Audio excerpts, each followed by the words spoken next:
Once upon a time, in the heart of a deep Norwegian forest, there lived a young farmer's son named Asbjorn. He was known for his determination, kind heart, and his undying dream of finding his own way in life beyond the small village where he grew up. Every day, he would work tirelessly, helping his father with their little farm. But he always felt that he was destined for something greater. This yearning for adventure consumed his thoughts, especially after hearing countless tales of heroes, quests, and magnificent horses that roamed the distant lands.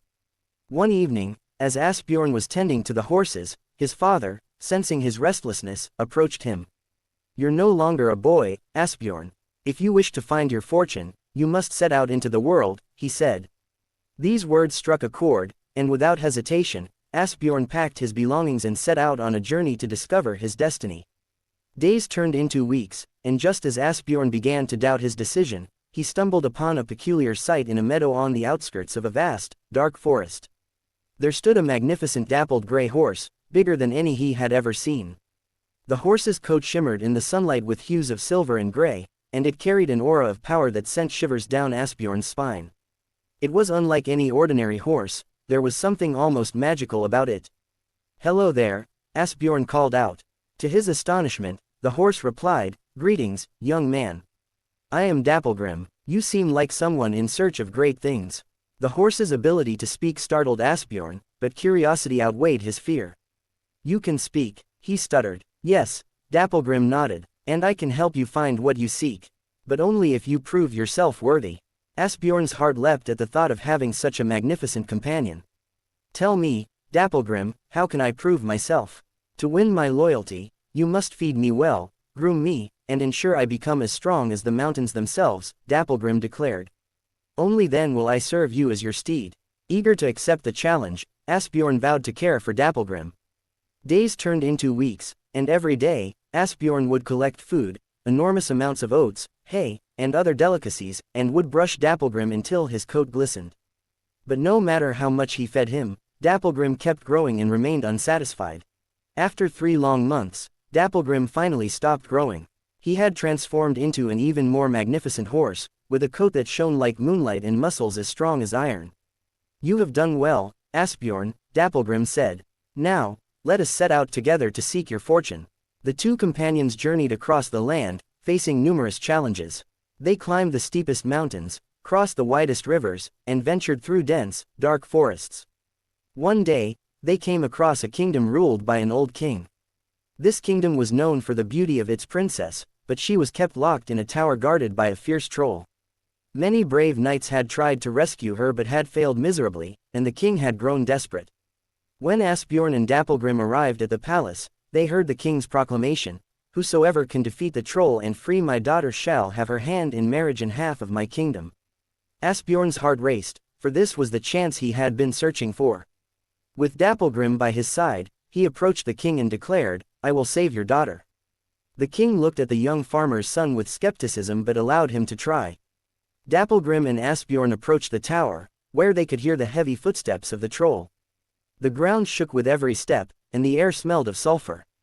As they neared, the troll emerged, towering over them, with skin as rough as tree bark and eyes burning like embers.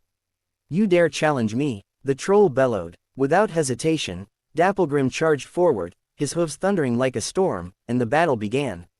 The troll swung his massive club, but Dapplegrim was too quick, darting around with the agility of a lightning bolt. Asbjorn, armed with his sword, struck at every opportunity. For hours, the battle raged on.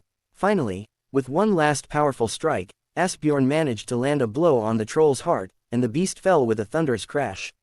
The princess, who had watched the entire battle from her tower, was filled with awe. Asbjorn and Dapplegrim had achieved what no other could. Returning to the king, Asbjorn received the promised reward, half of the kingdom and the princess's hand in marriage. However, despite this newfound wealth and power, Asbjorn felt something was still missing. "Dapplegrim," he said one evening, as they stood atop a hill overlooking the kingdom, "what more is there for us?" "There is always more to discover, Asbjorn," Dapplegrim replied. "But first, I must tell you that my service to you is bound by a final task. We must seek out the sorcerer's tower, where a great treasure lies. Only then will your journey truly be complete." Intrigued by this mysterious quest, Asbjorn mounted Dapplegrim, and together, they set off once more. Their journey took them through perilous swamps, scorching deserts, and over frozen lakes. Each step brought them closer to the fabled sorcerer's tower, which stood at the edge of the world, surrounded by an impenetrable mist. Legend said that the tower was guarded by an ancient dragon with scales harder than diamond. As they approached, Dapplegrim spoke, "This will be our greatest challenge yet. Are you ready, Asbjorn?" Nodding, Asbjorn tightened his grip on his sword. With a mighty charge, they burst through the mist, only to be met by the dragon's fiery breath. Flames engulfed them, but Dapplegrim's strength and speed carried them through, unscathed. The dragon roared, swinging its tail like a battering ram, but Dapplegrim leapt, soaring through the air, and landed atop the dragon's back. In a final, desperate move, Asbjorn drove his sword deep into the dragon's heart, and with a deafening roar, the beast collapsed. As they stood before the treasure inside the tower, a golden crown, shining brighter than the sun, Dapplegrim turned to Asbjorn. "This crown is the key to your destiny," he said. "But my journey with you ends here." "No, Dapplegrim," Asbjorn protested. "You've been with me through everything. I can't do this alone." The horse's eyes softened. "You have become a great warrior, Asbjorn. You no longer need me to guide you. Take the crown, and fulfill your destiny." With a heavy heart, Asbjorn took the crown and placed it upon his head. A surge of power flowed through him, and he felt as though he had become part of something much greater. When he turned to thank Dapplegrim, the magnificent horse was gone. Years passed, and Asbjorn became a wise and just king, ruling his kingdom with kindness and strength. But every night, he would stand by his window, gazing at the stars, wondering if he would ever see his faithful companion again.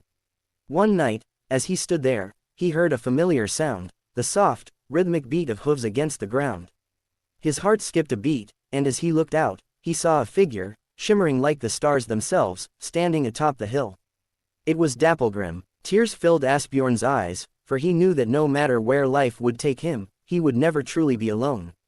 And so, the story of Asbjorn and Dapplegrim spread far and wide, inspiring countless generations to believe in the magic of dreams, the power of perseverance, and the bond between a man and his steed. Asbjorn and Dapplegrim share an emotional farewell atop a hill, with the moon shining brightly over the kingdom below. And thus ends the tale of Dapplegrim and the brave Asbjorn, a story of courage, friendship, and the pursuit of one's true destiny.